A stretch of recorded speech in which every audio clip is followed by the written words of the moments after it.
Howdy.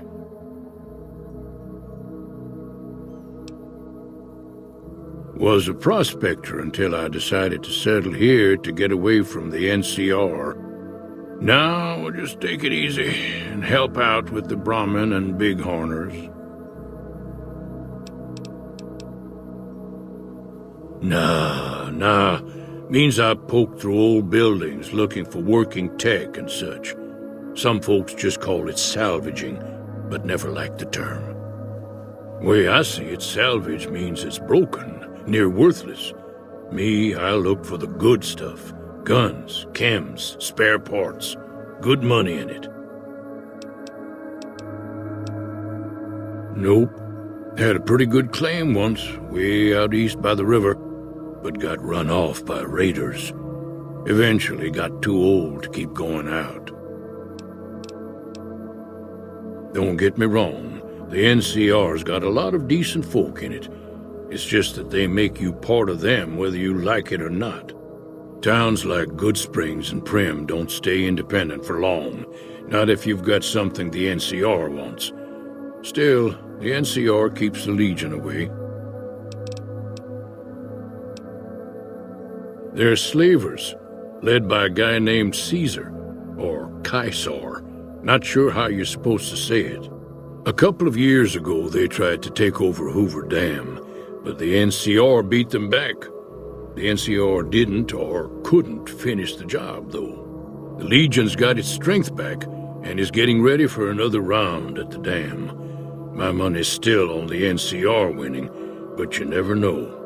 We've been hearing stories about legionaries on the Nevada side of the river, so keep a gun handy. You don't want to get caught by them.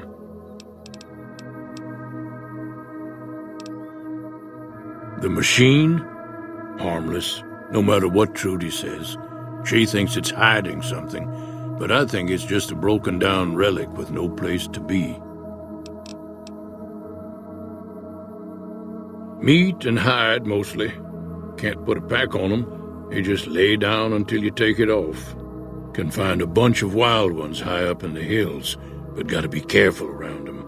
They can put up a decent fight if cornered. The dam powers a lot of New Vegas, and then there's all that clean water lying in Lake Mead, too. Anybody who owns the dam owns the territory. Bad trouble. Welcome. The one in the fancy suit seemed to be calling the shots. That's as much as I know. Other folks in town might know more. Word of advice, though, if you ever catch up with him, watch out. The man's got cold eyes like a snake. Can't be trusted, I'd say. Keep your gun handy if you go poking around some of the abandoned places around here, like the schoolhouse. Critters move in there sometimes.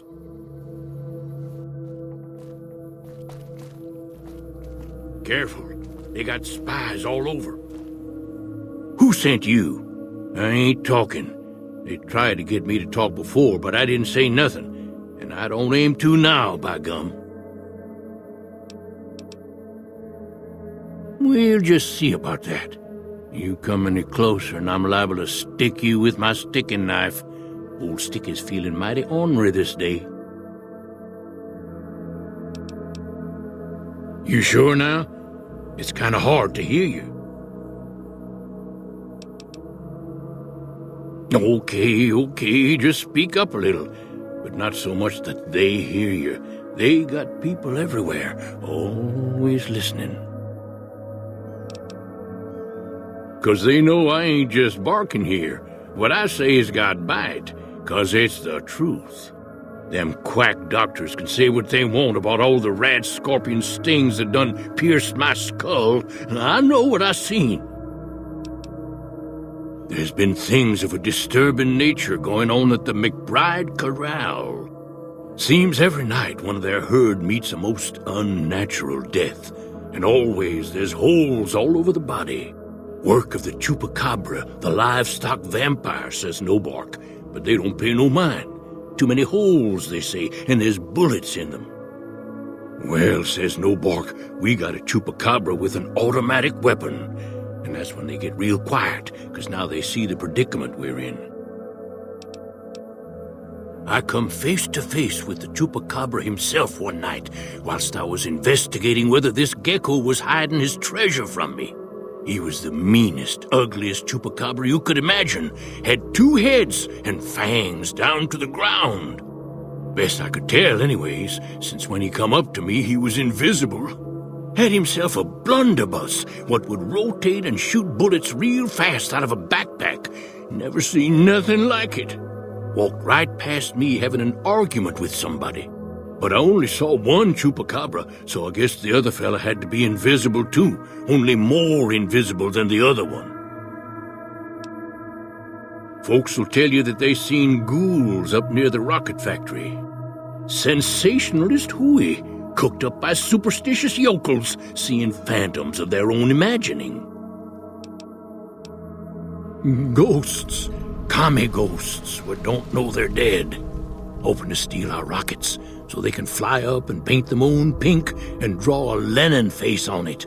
I seen one of them disappear and reappear before my very eyes. Although, being a scientist, I have to admit I might have just blinked for longer than usual, what with the shock of seeing a commie ghost and so forth. Sure have. Camouflage, that coat was, trying to hide from extraterrestrials what can only see in black and white checkers. But they're not fooled, because he forgot to put checkers on his face. I told him so, and he seemed to take it to heart. They stayed here a night and was up by the dinosaur talking to the sniper fella with the mustache a couple of times. If anyone asks, we never spoke. Well, it's about damn time. What took you? Oh. I've been in the Reaper's shadow for a long time now, and I thought he'd finally showed up to collect. He's just mocking me now. There's a twitch in my trigger finger. I've lost my eagle eyes, and the other day I could have sworn I heard Sergeant Dornan chewing me out. I'm old, and I'm starting to feel it. It's not pleasant, especially when you know your mind's slipping away. And we all gotta go sometime. But I was hoping for something a little more heroic. He was a drill instructor I knew. He was also the meanest bastard I've ever known. Once he caught this private out of uniform, and old Dornan went off on the most ear-blistering rant known to man. It was inspiring. Yeah. It was a long time ago. Things were better back then. What do you want to know? Ha! I'm not saying. It's part of my mystique, after all. The truth of it is that I did cut out a raider's heart, but only took a bite to mess with his buddies. They had me surrounded, and I went with the first thing that came to mind. Some ran, and the rest were startled just long enough. Sure do. Had a wife for a while. Tribal girl, really pretty eyes. But she's been gone a long time now. Well, ain't like I've got places to be. Be seeing you. Maybe.